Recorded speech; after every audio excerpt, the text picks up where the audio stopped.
ഭ ഭ ഭ ഭയം ഭക്തി ബഹുമാനം മലയാള സിനിമയിലെ 2025 ഏറ്റവും കൂടുതൽ ആൻറ്റിസിപ്പേറ്റഡ് ആയിട്ടുള്ള പ്രോജക്റ്റ്, ഏറ്റവും കൂടുതൽ ആരാധകർ കാത്തിരിക്കുന്ന പ്രോജക്റ്റ്, ഏറ്റവും കൂടുതൽ ആളുകൾ കാത്തിരിക്കുന്ന കോംബോ വരാൻ പോകുന്ന cinema, theatre experience highly demand ചെയ്യാൻ പോകുന്ന സിനിമ, അങ്ങനെ നൂറ് വിശേഷണങ്ങളുണ്ട്. ഭയം ഭക്തി ബഹുമാനം എന്ന സിനിമയ്ക്ക് വേണ്ടി സംസാരിക്കാൻ ദിലീപ് കേസ് ഒക്കെ മാറ്റിവെക്ക്, നമ്മൾ അതിനെപ്പറ്റി ഒരക്ഷരം മിണ്ടാൻ പോകുന്നില്ല. ഈ വീഡിയോയിൽ സംസാരിക്കാൻ പോകുന്നത് ഈ സിനിമയെക്കുറിച്ച് മാത്രമാണ്. ഭയം ഭക്തി ബഹുമാനം എന്ന സിനിമയ്ക്ക് വേണ്ടിയിട്ടുള്ള കാത്തിരിപ്പ് മലയാളികൾ തുടങ്ങിയിട്ട് വർഷങ്ങളായി. പ്രിൻസ് ആൻഡ് ഫാമിലി എന്ന സിനിമയുടെ ട്രെയിലർ ലോഞ്ചിൻ്റെ സമയത്തോ അല്ലെങ്കിൽ അതിനുശേഷമുള്ള സക്സസ് സെലിബ്രേഷനിലും ഒക്കെ തന്നെ ഇതിൻ്റെ അണിയറ പ്രവർത്തകർ, ഇതിൻ്റെ താരങ്ങൾ ഉൾപ്പെടെയുള്ളവർ ഈ സിനിമയെ പറ്റി വാചാലരാകുന്നത് നമ്മൾ കണ്ടിട്ടുണ്ട്. ധ്യാനും ദിലീപും പ്രിൻസ് ആൻഡ് ഫാമിലിയിൽ ഒരുമിച്ച് അഭിനയിച്ചവരാണ്. ഇരുവരും ഒരുമിച്ചുള്ള ഇൻ്റർവ്യൂസിൽ പോലും ദിലീപിൻ്റെ ഒരു സ്ട്രോങ് കംബാക്ക് ആയിരിക്കും ബബ്ബ എന്നത് ധ്യാൻ ശ്രീനിവാസിൻ്റെ വാക്കുകൾ വളരെ നിർണായകമായിട്ടും ഈ അവസരത്തിൽ സൂചിപ്പിക്കട്ടെ. വരാൻ പോകുന്നത് 18-ാം തീയതിയാണ്. ഇനി കാത്തിരിക്കാൻ വെറും 15 ദിവസങ്ങൾ മാത്രമേ ബാക്കിയുള്ളൂ. നാളുകളായിട്ടുള്ള മലയാളികളുടെ കാത്തിരിപ്പും കൂടിയാണ് ഈ സിനിമ. വിനീത് ശ്രീനിവാസൻ, ധ്യാൻ ശ്രീനിവാസൻ തുടങ്ങിയ താരങ്ങൾക്കാൾ ഉപരി ഇതിനകത്ത് ഏറ്റവും കൂടുതൽ ആളുകൾ കാത്തിരിക്കുന്നത് ലാലേട്ടൻ ദിലീപ് കോമ്പിനേഷൻ തന്നെയാണ്.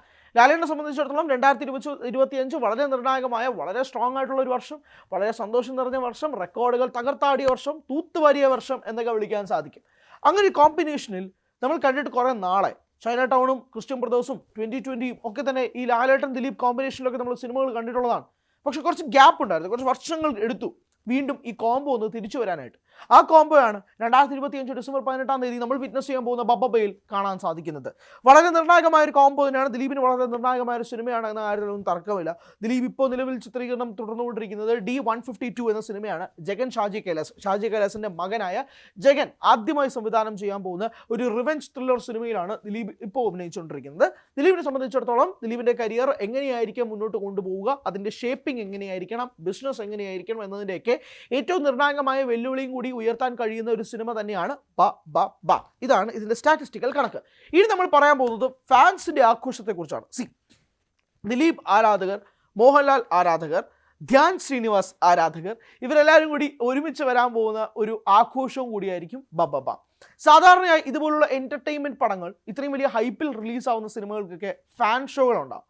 ഇത്തവണയും ഫാൻ ഷോ ഉണ്ട്. ബബ്ബയുടെ ഫാൻ ഷോ 9 മണിക്കാണ് ചാർട്ട് ചെയ്തിരിക്കുന്നത് എന്നുള്ളതാണ് റിപ്പോർട്ടുകൾ സൂചിപ്പിക്കുന്നത്.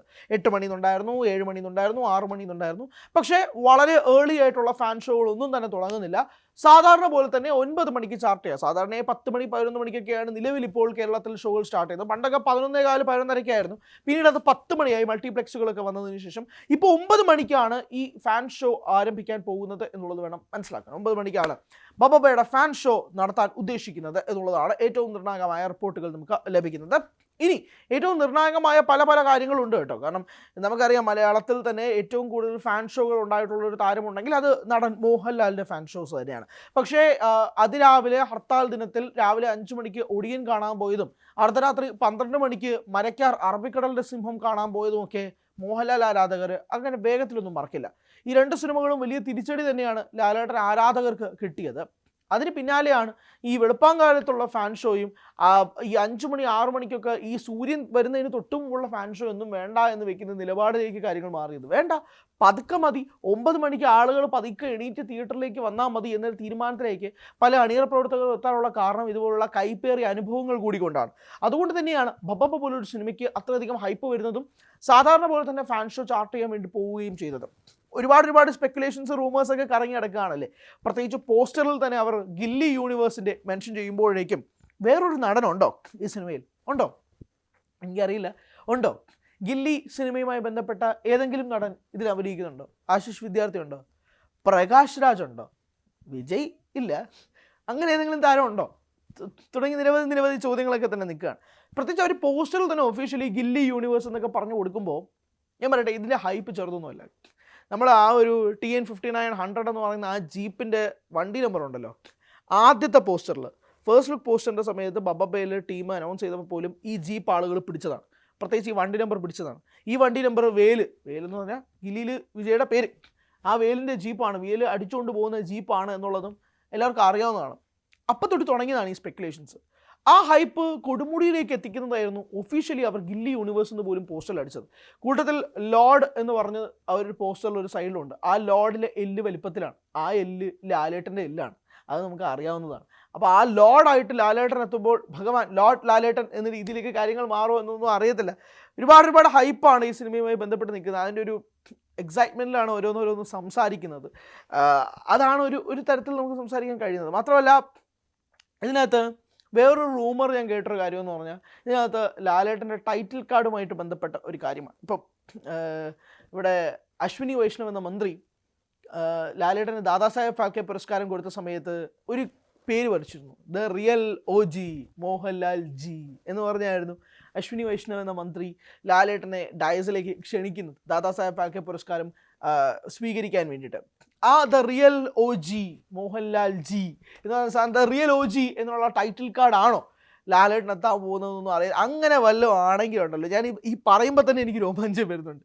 സാധാരണ ഞാൻ പറയുമ്പോൾ എനിക്ക് രോമാഞ്ചം വരാറില്ല, പക്ഷേ ഞാൻ ഈ കാര്യം പറയുമ്പോൾ പോലും എനിക്ക് രോമാഞ്ചം വരുന്നുണ്ടെങ്കിൽ സ്ക്രീനിൽ ആ തിരശീലയിൽ ഇതിങ്ങനെ കാണുമ്പോൾ ഉണ്ടാകുന്ന ഒരു അഡ്രിനാലിൻ റഷ് ആസ് എൻ ഓഡിയൻ ഊഹിക്കാൻ കഴിയുന്നില്ല. പ്രത്യേകിച്ച് ഇത്രയും ആളുകളുടെ കൂട്ടത്തിലൊക്കെ ഹൈപ്പൊക്കെ ഭീകരമാണ്, അതിഭീകരമായ ഹൈപ്പാണ് ഈ സിനിമയുമായി ബന്ധപ്പെട്ട് വരുന്നത്. അത് ഞാൻ ക്രിയേറ്റ് ചെയ്യുന്ന ഹൈപ്പല്ല, ചുറ്റും ഇങ്ങനെ കിടന്ന് കറങ്ങുക.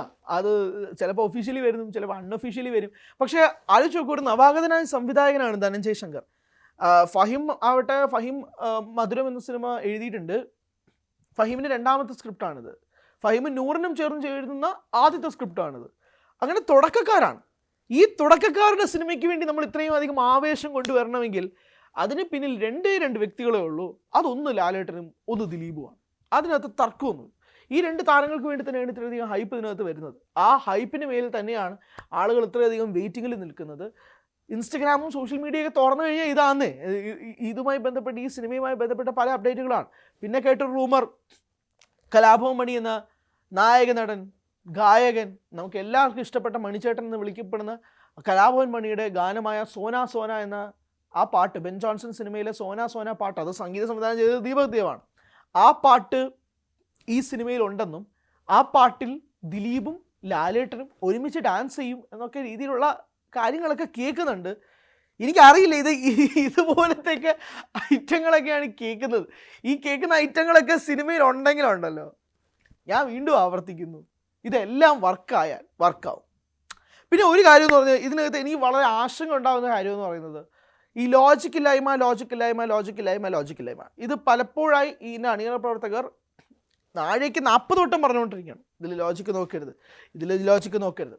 പക്ഷെ എന്നാലും എന്താ പറയുക, നമ്മൾ മലയാളികളുടെ ഒരു സ്വഭാവം വെച്ചിട്ട് ഞാൻ പറയും, ഇതിനകത്ത് അവർ ലോജിക്ക് നോക്കും. തിയേറ്ററിൽ സിനിമ കണ്ടുകൊണ്ടിരിക്കുമ്പോഴേക്കും ഇതെന്താ അങ്ങനെ, അതെന്താ ഇങ്ങനെ എന്നുള്ള ലോജിക്കുകൾ നോക്കും. അത് സിനിമയെ നെഗറ്റീവായിട്ട് ബാധിക്കുമോ എന്നുള്ള നല്ല ഭയമുണ്ട്. അതുണ്ടാകുമോ ഇല്ലയോ എന്നുള്ളതും അറിയില്ല. പക്ഷെ അവർ പോസ്റ്ററിലും ഒഫീഷ്യലി നടക്കുന്ന എല്ലാ പോസ്റ്റിലും അവർ പറയുന്നൊരു കാര്യമുണ്ട്, നോ ലോജിക് ഓൺലി മാഡ്നസ്. അതിനകത്ത് നിങ്ങൾ സൂക്ഷിച്ച് നോക്കിയാൽ മനസ്സിലാവും, നോ ലോജിക്കിൻ്റെ എല്ല് കുറച്ച് വലുതാണ്, വേറെ കളറാണ്. ഓൺലി മാഡ്നസ്സിലെ ഡി വേറെ കളറാണ്.